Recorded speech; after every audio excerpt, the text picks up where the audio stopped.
والنجم والشجر يسجدان وفضل زمانا على زمان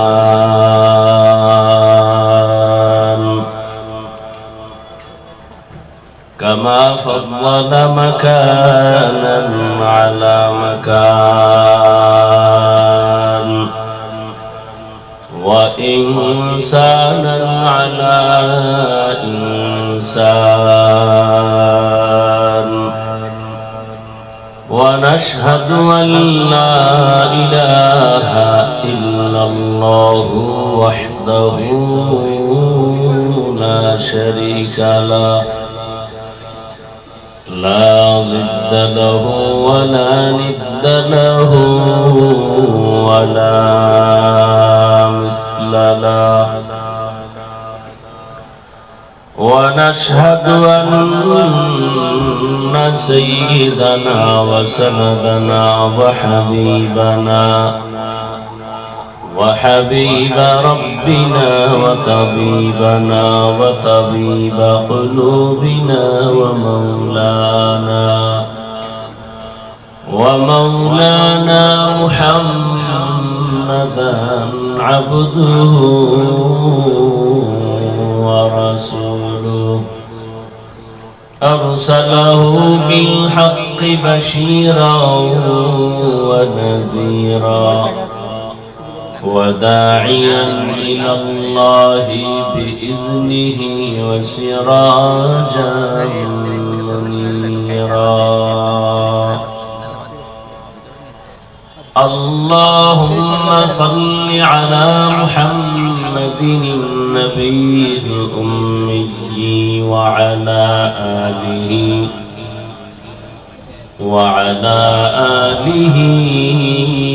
وسلم تسليما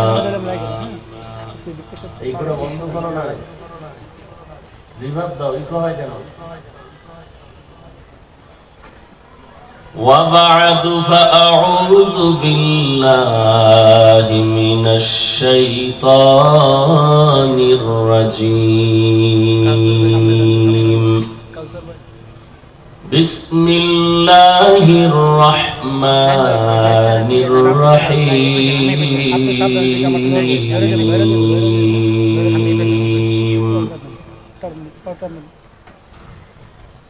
والعصر إن الإنسان لفي خسر إلا الذين آمنوا وعملوا الصالحات وتواصوا بالحق وتواصوا بالصبر. قال النبي صلى الله عليه وآله وسلم كل أمتي يدخلون الجنة إلا من أبى قيل من أبى قال من أطاعني دخل الجنة ومن عصاني فقد أبى أو كما قال النبي عليه الصلاة والسلام. صدق الله مولانا العظيم وصدق رسوله النبي الأمي الكريم ونحن على ذلك من الشاهدين والشاكرين والذاكرين والحمد لله رب العالمين. سبحانك لا علم لنا إلا ما علمتنا إنك أنت العليم الحكيم. رب اشرح لي صدري ويسر لي أمري واحلل عقدة من لساني يفقه قولي. دین کی سورج ڈوب رہی ہے ہم لوگوں کے سامنے. دین کی سورج ڈوب رہی ہے ہم لوگوں کی سامنے.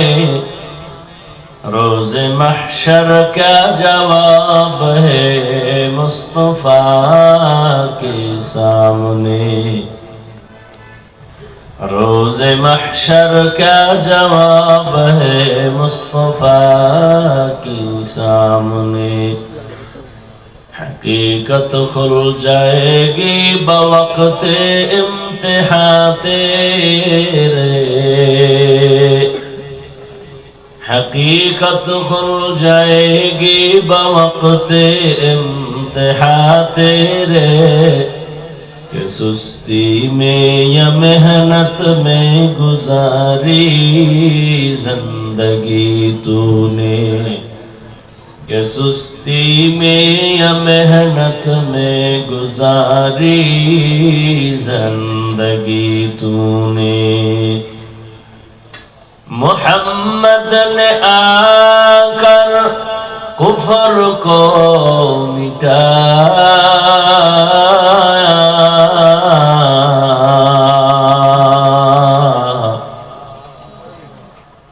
मोहम्मद ने आकर कुफर को मिटाया। कुफर को मिटा कर सदाकत बताया। कुफर को मिटा कर सदाकत बताया।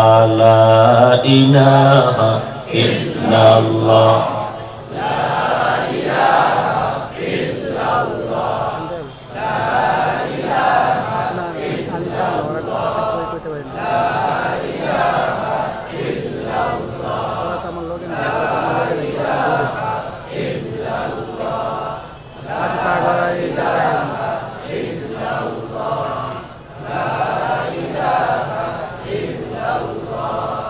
لا إله إلا الله لا إله إلا الله لا إله إلا الله لا إله إلا الله لا إله إلا الله لا إله إلا الله لا إله إلا الله لا إله إلا الله محمد رسول الله।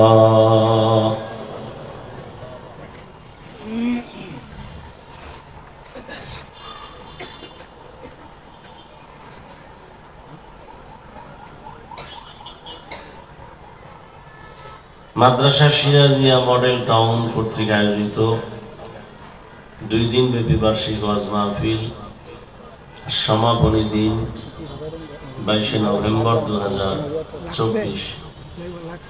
মহতি এ মাহফিলে উপস্থিত মোহতারাম সম্মানিত সভাপতি, প্রধান অতিথি, বিশেষ অতিথিবৃন্দ, হযরত উলামায়ে কেরাম,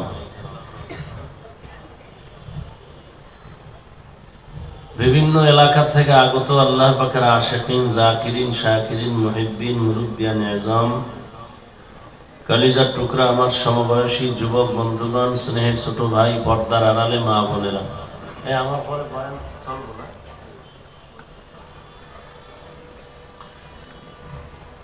আল্লাহ পাকের দরবারে শুকর যে আল্লাহ পাক আমাদেরকে, ভাই সাউন্ডটা ঠিক করো, এই সাউন্ডটা ঠিক করতে পারো না? কোরআনে রিভাব নাই, রিভাব দিতে খোদাও কেন? ভলিউম বাড়া, বক্সের সাউন্ড বাড়া। যে আল্লাহ পাক আমাদেরকে হাজারো লাখো মানুষের মধ্য থেকে বাছাই করে পৃথিবীর শ্রেষ্ঠ মজলিস, উলামায়ে আহলে হকের মজলিস, গুনাহ মাফের মজলিস, তওবা কবুলের মজলিসে দয়া করে আল্লাহ সুস্থ রেখে আমাদেরকে আসা বসার তৌফিক দান করেছেন। নিয়ামতের শুকর আদায়ার্থে ঈমানের আওয়াজকে উঁচু করে এক আওয়াজে উচ্চ কণ্ঠে সকলেই কালিমাতুশ শুকর উচ্চারণ করি, আলহামদুলিল্লাহ। দরুদ ও সালাম সাইয়্যিদুল মুরসালিন, রাহমাতুল লিল আলামিন, শফিউল মুযনিবিন, খাতামুন নবিয়্যিন সৈয়দুস সাকালাইন ইমামুল মুরসালিন হযরত মুহাম্মদুর রাসূলুল্লাহ সাল্লাল্লাহু আলাইহি ওয়া আলিহি ওয়াসাল্লামের উপর সর্বোপরি শুকর যাদের অক্লান্ত পরিশ্রমের মাধ্যমে আজ সুন্দর আয়োজন, সময় পরামর্শ অর্থ দিয়ে দোয়া করে উপস্থিত হয়ে মাইক লাইট প্যান্ডেলের ব্যবস্থাপনার মাধ্যমে সহযোগিতা যারা করেছেন, এলাকার যুবক বৃদ্ধ ব্যবসায়ী শ্রমিক চাকরিজীবী বিভিন্ন শ্রেণী পেশার মানুষ, জনপ্রতিনিধি, প্রশাসন, উলামায়ে হযরত, আইম্মায়ে মাসাজিদ প্রত্যেককে আল্লাহ পাকের খেদমতের বরকতে দুনিয়াতে শান্তি, পরকালে চিরমুক্তির জন্য কবুল করেন। আমিন। একটু আগে ভালো ছিল না, আবার কি তো দিলি কেন?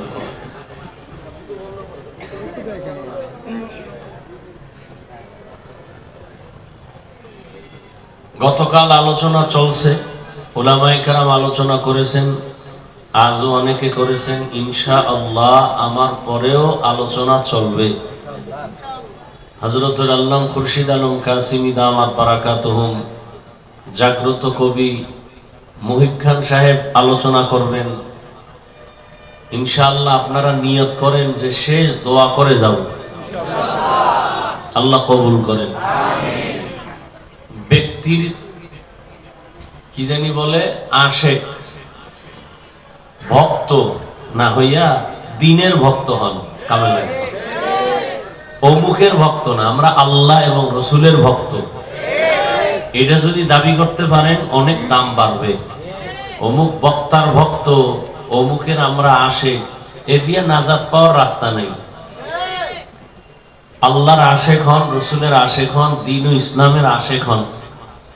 আওয়ামী লীগের আশেক, বিএনপির আশেক, এই দলের আশেক, ব্যক্তির আশেক দিয়া দুনিয়াও বরবাদ, আখেরাতও বরবাদ। কার আশেক হইবেন? আল্লাহর আশেক। যারা আল্লাহর আশেক, এগো কে ক্ষমতায় বইল আর গেল, টেনশন নেই। যারা আল্লাহর আশেক, রসুলের তরিকার আশেক, এরা আগেও যেমন এখনো তেমন, ভবিষ্যতেও। চেয়ারম্যানের চেয়ারের মেয়াদ নাই, আর আমগো হুজুরগো চেয়ারের কোনো মেয়াদই নেই, শেষ হবে কি? আমার কোনো টেনশন আছে? কেউ টেনশন সব হারাইছি, আর কেউ টেনশন করে পাইয়াও পাইতেছি না। আমগো হুজুরগো কোনো কিছু টেনশন আছে? আগেও যেমন এখনো তেমন, সামনেও তেমন। কারণ এই সম্মান আল্লাহ দিছেন। কে দিছেন? টাকা দিয়া সম্মান কিনলে ফুলের মালা, পরে জুতার মালা। আল্লাহর দেওয়া সম্মানে দুনিয়ায় সম্মান, আখেরাতেও সম্মান। মহামারী করোনায় দেখা গেছে না, স্কুল বন্ধ, কলেজ বন্ধ, চাকরি বন্ধ, ব্যবসা বন্ধ, ট্রেন বন্ধ, ফ্যাক্টরি বন্ধ, একটা কোরআনের মাদ্রাসাও বন্ধ হয় নাই। আল্লাহ তো দেখাইতেছেন চোখের সামনে। এরপরে বিপদ বিপদ বিপদ। উলামায়ে কেরামের বাহ্যিক দৃষ্টিতে সামান্য বিপদ দেখলো, ওটা বিপদ না, এটা ইমানের পরীক্ষা। ইমানের পরীক্ষা, এটা কোনো বিপদ না। শুধু তাই না, উলামায়ে কেরাম যে শান্তিতে আছেন, সম্মানে আছেন, তাদের সাথে যারা বন্ধুত্ব রাখছে তারাও শান্তিতে আছে। আলেমের সাথে যার সম্পর্ক, আওয়ামী লীগ করলেও শান্তিতে আছে, খবর নেন। বিএনপি করলেও শান্তিতে আছে। কেন? একমাত্র নামাজ পড়ে আলেমের সম্পর্কের কারণে দাড়ি রাখছে, আলেমের সম্পর্কের কারণে মাদ্রাসায় টাকা দেয়, আলেমের মহব্বতের কারণে দ্বীনের মহব্বত ঢুকছে, আল্লাহর জন্য, রসুলের জন্য মসজিদ করে। আল্লাহ বুঝার তৌফিক দান করেন। সংক্ষেপ দু চারটা কথা বলার নিয়তে কোরআনে হাকিমের শেষের দিকে সূরাতুল আসর তেলাওয়াত করেছি। নবীজির হাদিস থেকে একটা হাদিস পড়েছি। ইখলাসুর রুহানিয়াতের সমন্বয়ে কিছু কথা, সহি তরিকায়, সহি নিয়তে, সহি কিছু কথা আমাকে আপনাদের সকলকে বলার, শুনবার তৌফিক দান করেন। ওয়াল আসর, আসরের শপথ। ইন্নাল ইনসানা লাফি খুসর, নিশ্চিত পৃথিবীর সমস্ত মানুষগুলো জাহান্নামী। ইল্লাল্লাযীনা আমানু, কিন্তু তারা না। কারা? যারা ঈমানওয়ালা। ওয়া আমিলুস সালিহাত, আমলওয়ালা। ওয়া তাওয়াসাউ বিল হক ওয়া তাওয়াসাউ বিস সবর, ঈমান আর আমলওয়ালা নিজেই না, অন্যকেও ঈমান আমলের পথে দাওয়াত দেয়। আবার ঈমান আমলের পথে বাধা প্রদানকারী যারা ঈমান আমলের পথে নাই, এদেরকে বাধা দিতে গিয়া বিপদে সবর ইখতিয়ার করে। অন্যায় কাজে বাধা দিলে বিপদ আসার ক্ষেত্রেও সে সবর ইখতিয়ার করে, ধৈর্য ধারণ করে। এরা জাহান্নামী না। নবীজি বলেন, কুল্লু উম্মতি ইয়াদখুলুনাল জান্নাতা ইল্লা মান আবা। সমস্ত উম্মত জান্নাতে যাবে, যারা নবী মানে না তারা যাবে না। খুব খেয়াল করেন। সাহাবায়ে কেরাম প্রশ্ন করলেন, ইয়া রাসূলুল্লাহ, আপনাকে মানে না, অস্বীকার করে, তারা কারা? নবীজি বললেন, মান আতাআনি দাখালাল জান্নাহ ওয়া মান আসানি ফাকাদ আবা। যে আমার অনুসরণ করে সে জান্নাতে যাবে, যে আমার অনুসরণ করে না সে আমাকে অস্বীকার করে। তো যে নবীকে অস্বীকার করে সে কোথায় যাবে? জাহান্নাম। খুব খেয়াল করেন। আমরা এখানে যারা আছি সবাই নবী মানি। যে মদ খায় সেও খায় আমি নবীর আশিক, গাঞ্জা খায়, পর্দা করে না, নামাজ পড়ে না, সেও বলে আমি নবী মানি, ইসলাম মানি, মুসলমান, আমি আশিক। আর আমরা যারা টুপিওয়ালা, দাড়িওয়ালা, নামাজ পড়ি, পর্দা করি, হালাল খাই, আমরাও বলি নবী মানি। আমি যদি আপনাকে আঙ্গুল দিয়ে বলি আসলে আপনি মিথ্যা কথা বলতেছেন, আসলে আপনি নবী মানেন না, তখন আপনি রাগ করবেন, তর্ক করবেন, ঝগড়া শুরু হবে। নবীজি ঝগড়া চান না, ইসলামও ঝগড়া পছন্দ করে না। সমাধান দিয়ে গেছেন ১৫০০ বছর আগে নবীজি নিজেই। কে নবী মানে, কে নবী মানে না, তা আসল সমাধান। কোন ঝামেলা নিজেদের মধ্যে দরকার নাই, নবী স্কেল দিয়ে দিছেন। নবীজি বললেন, সব উম্মত জান্নাতে যাবে, যারা আমাকে মানে না তারা জান্নাতে যাবে না। সাহাবায়ে কেরাম প্রশ্ন কি করলেন, ইয়া রাসূলুল্লাহ, আপনাকে মানে না, অস্বীকার করে, তারা কারা? খুব খেয়াল করেন। নবী আপনাকে অস্বীকার করে, মানে না, তারা কারা? নবী এই কথাটার জবাবটা দ্রুত না দিয়া মাঝখানে একটা বয়ান, সুন্দর মুহাব্বতের আওয়াজ দিয়ে দিলেন। কি? আমাকে মানে না যারা, তারা কারা বলার আগে বললেন যে আমাকে মানে সে জান্নাতি। এবার আমি একটা প্রশ্ন করব এই কথার উপরে। সাহাবাদের প্রশ্ন কি, নবী আপনাকে অস্বীকার করে, তারা কারা? নবীজি কি বললেন? যারা আমার অনুসরণ করে, অনুকরণ করে, সে জান্নাতে যাবে। আচ্ছা, এর বিপরীত কথাটা কি দাঁড়াইতে পারে একটু বলেন তো? বুঝেন নেই? যারা নবীকে মানে তারা কোথায় যাবে? বিপরীত কথা কি দাঁড়াবে? যারা নবী মানে না বা অনুসরণ করে না তারা কোথায় যাবে? খুব খেয়াল করেন, কিন্তু নবী এ কথা বলেন নাই। আবারও বলছি, যারা নবীকে মানে বা নবীর অনুসরণ করে তারা কোথায় যাবে? বিপরীত কথা দাঁড়ায়, নবীকে যারা অনুসরণ করবে না তারা জাহান্নামে যাবে, এই তো। কিন্তু নবী এ কথা বলেন নাই যে আমার অনুসরণ যে করবে না সে জাহান্নামে যাবে, নবী এ কথা বলেন নাই। নবী কি বলছেন? নবী বলছেন, মান আসানি ফাকাদ আবা। যে আমার বিরোধিতা করে সে জাহান্নামে যাবে। নবীকে যে মানে না, নবীর অনুসরণ করে না, সে জাহান্নামে যাবে, নবী বলেন নাই। নবী বলছেন যে আমার বিরোধিতা করে সে জাহান্নামে যাবে।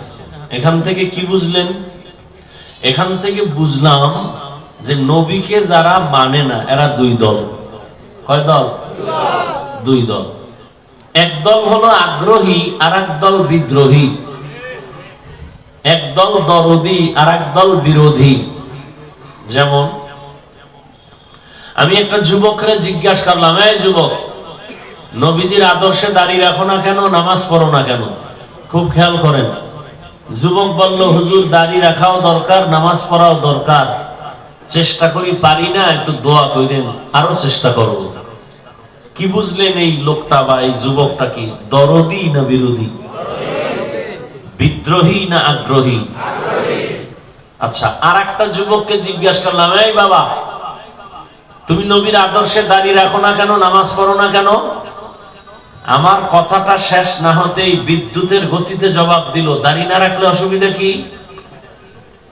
নামাজ না পড়লে অসুবিধা কি?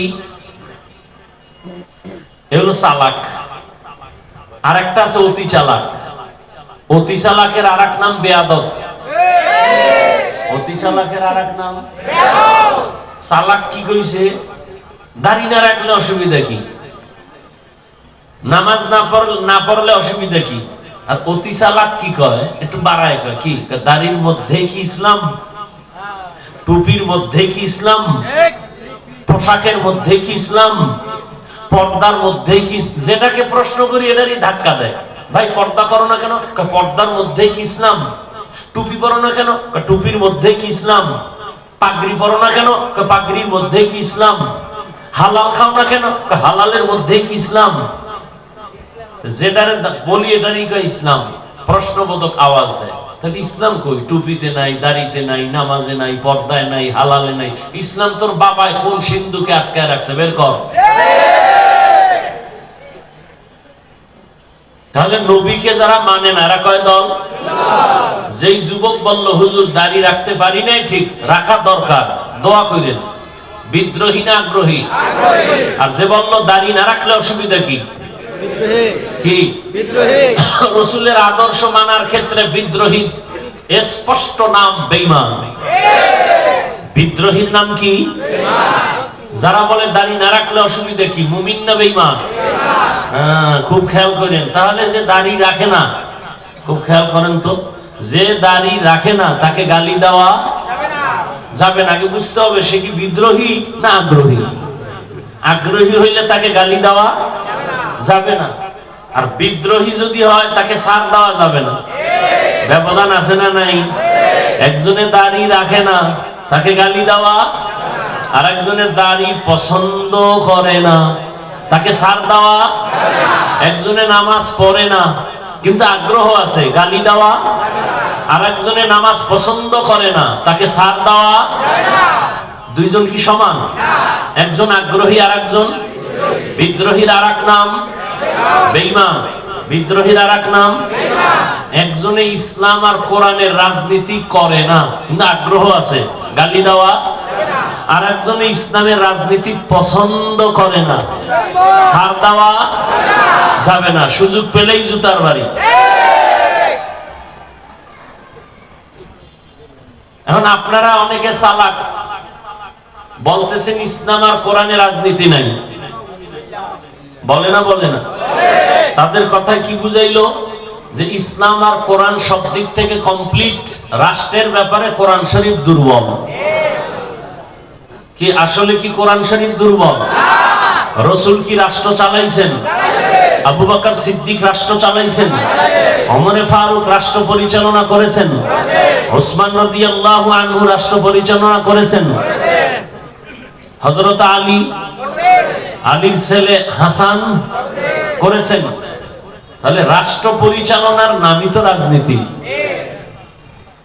হ্যাঁ, আপনার মতো ধান্দাবাজি আর চান্দাবাজি এটা ইসলামে নাই। ইসলামে কি আছে?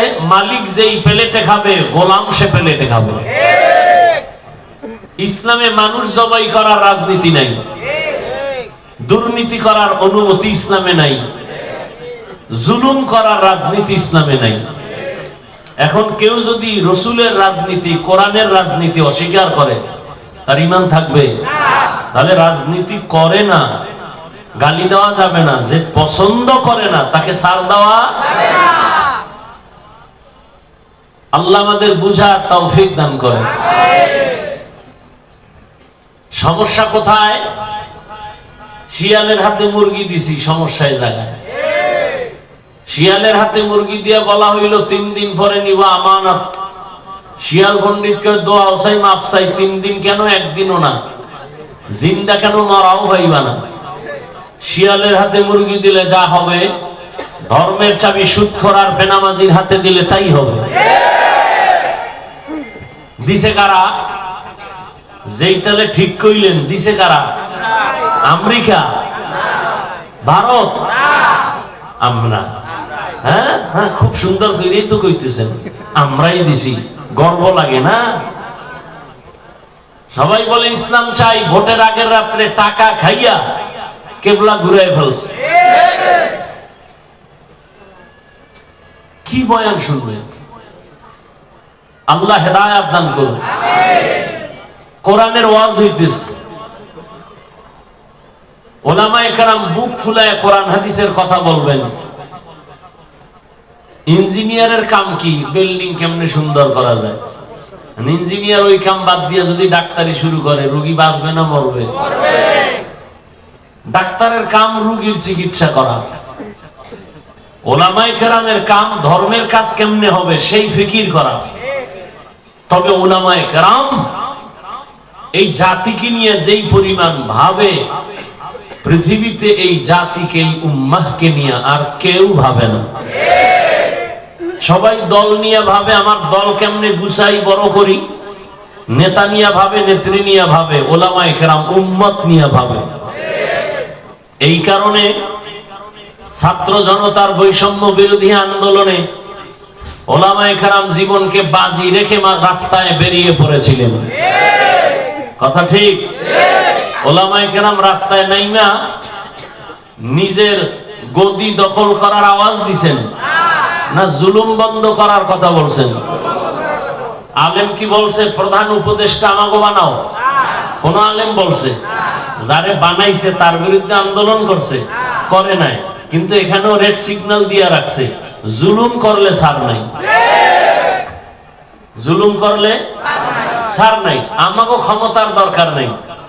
আল্লাহ যে চেয়ার দিছে, এটার এই চেয়ারের দাম বেশি না 5 বছরের এমপির চেয়ারের দাম বেশি? তাহলে এই চেয়ারের দরকারটা কি? হ্যাঁ, তবে আল্লাহর রসুল আমাদের আদর্শ। রসুল সর্বক্ষেত্রে আদর্শ দিয়া পরিচ্ছন্ন পরিবেশ করে গেছেন। এটাকে যদি কেউ নাপাক করতে চায়, তখন আলেম হাত দিয়ে ওটাকে পরিষ্কার রাখতে হবে। ময়দানকে যদি উল্টা পাল্টা করে, ওলামায়ে কেরাম সেখানে হাত দিবেন। যেমন এখন বর্তমানে আলেম চেয়ারম্যান আছে না? এখন এই রানিং মুফতি হেদায়েতুল্লাহ আজাদী, বক্তা আবার চেয়ারম্যান। বিবাড়ি আছে আমজাদ হোসাইন আশরাফি চেয়ারম্যান। নোয়াখালী আছে খালেদ সাইফুল্লাহ দামাত বারাকাতুহু। কত বড় জানেন? বাংলাদেশের সব চেয়ারম্যান এক জায়গায় আনেন, আর এই ওলামায়ে কেরামের ইউনিয়নের খবর নেন। আলেমের দ্বারা কিছু হবে না হবে জানি না, তবে দুর্নীতি হবে না, চাঁদাবাজি হবে না, জুলুম হবে না।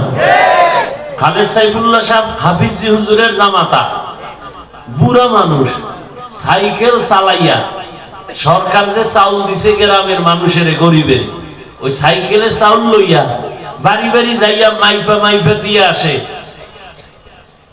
এর নাম ইসলাম।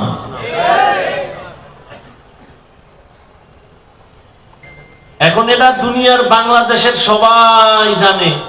যারা মদ পান করে সেও জানে মদ খাওয়া হারাম, ইসলামী শান্তি। জানে না? জানার পরে মানে না কেন? মানলে তো চুরি করা যাবে না, হুজুরগো লাইন মতো কোরআন অনুযায়ী চললে তো দুর্নীতি করা যাবে না, জুলুম করা যাবে না। তবে যুবকদের বইলে রাখি, যুবক বাবা, জীবনে বহু বন্ধু পাইছো, কিন্তু নিঃস্বার্থ বন্ধু এখনো পাওনি। তোমার জীবনের নিঃস্বার্থ একমাত্র বন্ধু উলামায়ে কেরাম। আর সব চান্দাবাজ আর ধান্দাবাজ। উল্টা পাল্টা করবার, দলের থেকে নাম কাটবে না, কল্লা কেটে দিবে। এর নাম সোনার বাংলার রাজনীতি। দলের নাম কাটে না কল্লা কাটে? এর নাম রাজনীতি, সোনার বাংলার রাজনীতি, আব্রাহাম লিঙ্কনের রাজনীতি। আল্লাহ হেদায়েত দান করুন। তাহলে নবীর আদর্শ অনুযায়ী যারা চলে না, এরা কয় দল? এক দল আগ্রহী আর এক দল বিদ্রোহী। একজনে নামাজ পড়ে না, গালি দেওয়া যাবে? গালি দেওয়া যাবে না। আগে বুঝতে হবে সে কি আগ্রহী না বিদ্রোহী। যে আগ্রহী আশা করা যায় হেদায়েত পেয়ে যাবে ইনশাআল্লাহ। বিদ্রোহী, ওর কপালে হেদায়েত নেই। এই বিদ্রোহীর থেকে খুব সতর্ক। আল্লাহ বুঝার তৌফিক দান করেন। হাদিস নিয়ে 2-4টা বললাম, এবার ওয়াল আসরের সূরা নিয়ে 2-4 মিনিট বলি। আল্লাহ শপথ করলেন ওয়াল আসরের শপথ। শপথ করলেন কেন? আল্লাহর কোরআন সত্য তো, বলেন না কেন? কত পার্সেন্ট সত্য? কিছু কিছু সন্দেহ নাই। তাহলে কসম কেন করলেন? দুনিয়ার সব মানুষ যদি আল্লাহর কোরআন না মানে মিথ্যা হবে।